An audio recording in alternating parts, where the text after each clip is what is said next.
the most expensive home on the planet.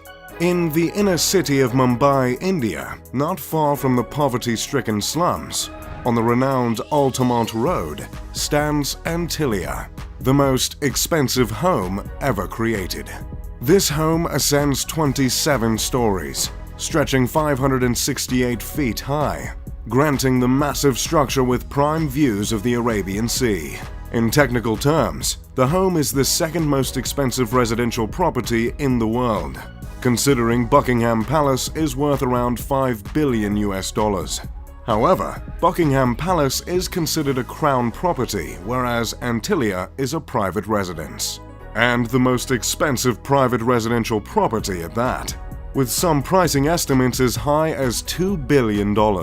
Even still, any list in which a residence is preceded by Buckingham Palace pretty much guarantees that place is going to be over-the-top luxurious and is likely a house I'd love to move into. In this video, I'll take you on a virtual, informative tour of this ostentatious estate, while engaging all of 2 of your senses.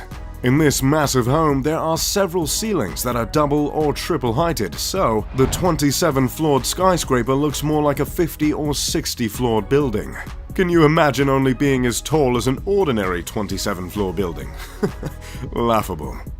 On some of the lower floors, there is a multi-level car lot that can hold 168 vehicles, including Mukesh's precious RS5 Crore Maybach, a car for very important people.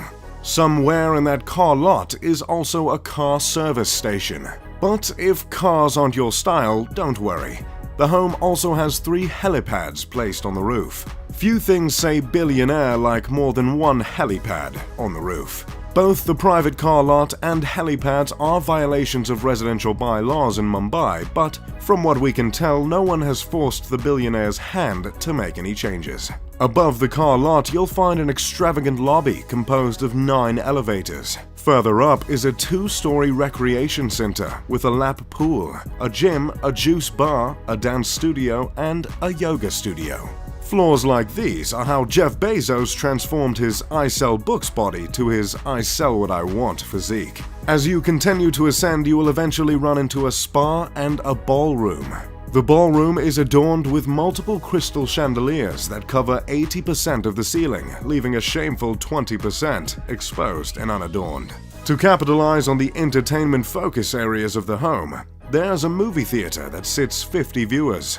There are multiple balconies and terraces with luscious gardens hanging over the sleek facade along the home.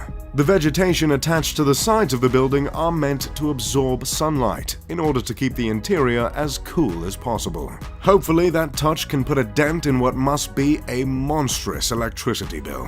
As if all this luxury wasn't enough of an escape from the hot, busy streets of Mumbai, the home comes fitted with an ice room equipped with a snow generator, meant to mimic a winter wonderland, a creative addition rivaled only by the likes of Willy Wonka. The immaculate structure was designed by architects Perkins & Will out of Chicago, and the interior design was overseen by an Australian company called Lighton Holdings. While the 400,000 square foot building is home to just 6, it's also meant to make room for a staff of 600 cooks, cleaners, and security personnel. So that makes the size of the mansion less excessive, right? I double-checked that stat, by the way, and I can confirm 100 staff per family member. The building is named after a legendary island, also called the Isle of the Seven Cities. The tale of this island originates from an old Liberian legend in which bishops fleeing from the Muslim conquest of Hispania escaped to an island and created 7 settlements there. There's not much else on that fun fact, and no one seems to know why the owners of the home took to that fabled island. But that's the thing with being a billionaire. No one questions your decisions. Considering the unique shape of the skyscraper and the fact that its construction cost not 6, not 7, not 8, but 10 figures, it'd be a fair assumption to presume the design of the home is symbolic, or at least, on purpose. And that assumption would be correct. This incredible structure was meticulously crafted with Hindi influence and generously laced with religious symbolism.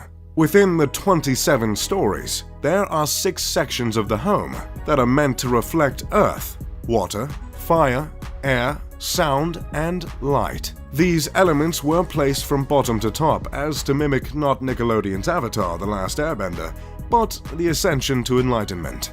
Throughout the mansion there are two reoccurring motifs: the sun and the lotus. These symbols are meant to represent rebirth. The materials used to stand for these themes include marble, crystal, and none other than mother of pearl. There is a temple in the home in which the family of 6 goes to pray regularly.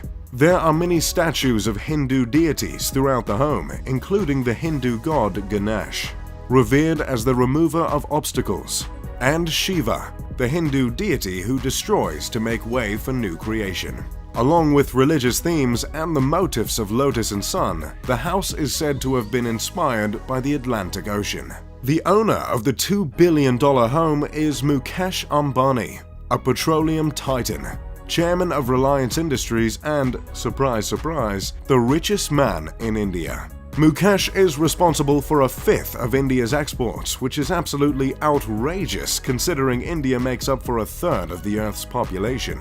Mukesh's father created a business that turned into the world's biggest producer of polyester fibers and yarns. Mukesh multiplied his inheritance many times over to become one of the richest men in all of Asia. For years, Mukesh was a member of the top 10 richest people in the world, and during one surge in India's stock market in 2007, he was believed to be the richest man on the planet. But as of recently, he sits comfortably at the 20th spot.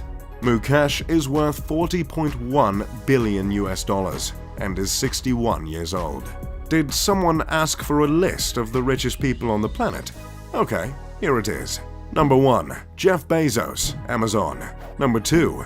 Bill Gates, Microsoft. Number 3. Warren Buffett, Berkshire Hathaway. Number 4. Bernard Arnault, Louis Vuitton. Number 5. Amancio Ortega, Zara. Number 6. Carlos Slim Helou and family. Number 7. Mark Zuckerberg, Facebook. Number 8. Larry Ellison, Oracle. Number 9. Larry Page, Alphabet, co-founder of Google. Number 10. Charles Koch, Koch Industries. Number 11. David Koch, you guessed it, Koch Industries. Number 12. Sergey Brin, Google. Number 13. Michael Bloomberg, Bloomberg. Number 14. Ma Huateng, Tencent Holdings. Number 15. Jim Walton, Walmart. Number 16. Rob Walton, Walmart. Number 17. Alice Walton, Walmart. Number 18. Steve Ballmer, Microsoft. Number 19. François Bettencourt Myers and family, L'Oreal. Number 20. And our guy, Mukesh Ambani. We just love lists here at Mr. Luxury. As you might have noticed from the list, Mukesh is one of only 2 individuals from Asia to earn a spot on the list. Mumbai is the commercial capital of India and is also called the city that never sleeps because I guess they didn't know that slogan was already taken. This city is also home to the entertainment industry in India, so it's commonly known as Bollywood, yet another thing they ripped from the United States. While the city is home to the world's most expensive house, it's unfortunately also home to the world's largest slum. The popular film Slumdog Millionaire was set in Mumbai. The public reception of the house's creation has been harsh at best. I believe offending neighbors comes standard when you're creating a home worth over $1 billion, but there is certainly warrant for any offense taken in this particular case, I must admit. While the house was built on the richest stripe of land in the city, it's hard to not notice the contrast in a city like Mumbai, with such depths of poverty just blocks away. Gyan Prakash told the New York Times in 2010 that the home is in a way reflective of how the rich are turning their faces away from the city. In Mumbai, 40% of children under the age of 5 are underweight. The gap between the rich and the poor is as stark and vast here as any other place in the world. Still, there are some that bring up the charitable acts of the Ambani family, which include the creation of a hospital, when discussing the moral responsibilities of the family, not to mention numbers of the philanthropic ventures, specifically by Nita Ambani, Mukesh's wife. Which is great and all, but no one is going to ignore the gargantuan mansion towering over the city, or any of Mukesh's indulgences other than the mansion. Years before the creation of Antilia, Mukesh bought his wife an Airbus for her birthday for $60 million. He had the passenger jumbo jet refitted with a living room, a bedroom, satellite TV, a sky bar, and a spa. Unlike most families worth billions, the Ambani family owns just the one home as opposed to the expected several around the globe. Initially, the family shared a house with Mukesh's mother and brothers. But after Mukesh's father passed away of a stroke, he decided to break the bank on the 400,000 square foot home.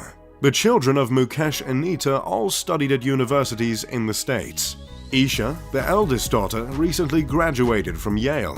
Her twin brother, Akash, and younger brother, Anat, both graduated from Brown University. Not that I'm in any position to judge Mukesh as a father, but it's nice to see he raised 3 Ivy Leaguers. That's pretty much all I've got on Antilia and the Ambani family. As always, I'm Mr. Luxury. If you enjoyed the video, make sure to leave a like and subscribe. Pip pip de doodly doo.